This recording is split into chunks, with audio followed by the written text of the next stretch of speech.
Miriam Ross-Tampour had come home from a dentist appointment and was resting on her couch when her doorbell rang. When she opened the door, her life and the life of her roommate changed forever. Miriam and Marzia were born into Muslim families in Iran. As young adults, they both became Christians. Converting from Islam is a crime in the Muslim world, punishable by death. The girls knowingly risked their lives and put Bibles in the hands of 20,000 people. They even started 2 secret house churches. In March 2009, Miriam and Marzia were arrested in Tehran, held in the infamous Evin prison, where they faced execution by hanging. Please welcome to the 700 Club, Miriam and Marzia. It's nice to have both of you with us. Thank you. Miriam, let me start with you because this whole thing started with you. You were on your couch in your own apartment. You'd come home from a dental appointment. The doorbell rang, and what happened? Yeah, the day we got arrested, I was home waiting for Marzia to come back from the security police. And I knew that something bad would happen because we were both suspicious about the phone call that Marzia had received in the morning. And it was about 4 p.m. I heard the doorbell ring, and I heard the sound of Marzia with a few others behind the door. I looked through the people, and I could see her with 3 guards standing in front of the door. And for a moment, I thought that I needed to do something. I wanted to hide our cell phones, you know, to protect our friends and their information. And, you know, I wanted to turn off this TV because we were using satellite, which is illegal. And I was thinking that I needed to call someone and let them know what was happening. But my mind was in shock, and I couldn't do anything. I just opened the door, and they came and they entered our apartment. They ransacked everywhere. And they took both of us with all our belongings, our Bibles, Jesus movies, and our personal belongings to the security police. Marzia, when you came in that day and the 2 of you were taken away, you were taken to a detention center first for a couple of weeks and then to Evin prison. Yes. What were the charges against you? You know, for the first day and especially the first week, we were so scared and pale. Even we couldn't talk because their behavior was so brutal and humiliating. And the only thing that we could do was praying in tongues for each other. And God really strengthened us during that time. And they sent us to detention, and, you know, promoting Christianity, to be a Christian, it's not illegal. It's legal. It's not legal. And they had to give us another charge. And they sent us, after 15 days, they sent us to Evin prison with the charge of anti-government, blasphemy, apostasy, and promoting Christianity. Just based on the materials that you had in your Yes. apartment and whatever their suspicions of you were. What were the conditions like in the prison? I mean, we hear about Evin prison here in the Western world and the horrors of it. What was it like? Of course, it was awful. This prison is notorious for arresting, torturing, raping, and executing of many innocent people. There are many respectful and intellectuals, like religious prisoners, like lawyers, students, journalists, and even doctors who are in prison just because their beliefs are against the government's inhuman rules. And like other political prisoners, we spent 259 days in this prison, and we had the experience of being in solitary confinement. Wow. And once a week we were being interrogated by 2 interrogators for long hours. So in solitary, you aren't even with each other. That must have been very frightening, Marzia. You don't know what's happened to her. They can really lie about things and make you think something's happened that has not. How did you survive that? As Mariam explained, our situation in 2009 was very worse, and they separated us for about 20 days.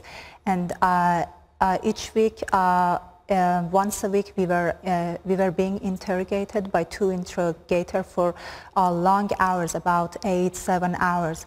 And yeah, they took her, and I became very worried about her situation because I didn't know where she is, and just I was praying for her to be safe. And you know, we didn't have any information about outside. The cells was very small, and just we prayed, and God really helped us during that time. What kind of deprivation did you see and experience in the prison? And I know that illness often is something that people suffer through there. Talk a little about that, Miriam. Yeah, for 9 months we were both sick, and we were suffering from different kind of diseases. Marzia had many problems, kidney problems, toothache, and she had headaches, and she was sick all the time. And I had problems. I was poisoned twice in prison. And after 2 weeks, they sent me to a doctor, and she gave me a medicine which was wrong. And again, I was poisoned. And the doctor just laughed and told me, oh, okay, I think that I gave you wrong medicine. And it was not just about us. There were many prisoners in this prison, like political prisoners and other normal prisoners. They are suffering from this situation in this prison. At first, I know that you prayed to be released. I mean, I think that would be the natural prayer of anyone that's stuck in a situation like that. But then you began to pray for other people and see God move in the midst of your situation. Tell us some of the things that happened there. Marzia, why don't you start? Yes, you know, for the first week, I mentioned earlier that we were so scared, and just we prayed for our release, because we didn't want to be in that brutal place. And but after that, we had many great opportunity to talk with many prisoners. There were many prostitutes, addicted people, and most of them, they were so hopeless, sad, and disappointed. And we had a great opportunity with them. Before we arrested, we had 2 house church. One of them was for prostitutes, and the other one was for young people. And when we were in prison, we had this opportunity to be with many prostitutes, and every day we gather to each other and pray, and they cry, and some of them, they confess their sins, and it was like a church for us. And that's why we understood that it is God's will to be in that prison, and we pray for most of prisoners. What was the lowest point in prison for you?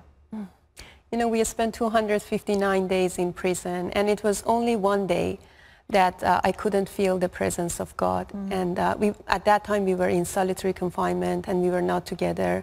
And one day I just woke up and I couldn't feel the presence of God. That was the worst experience I've ever had in my life. I was so sad. I didn't know what to do.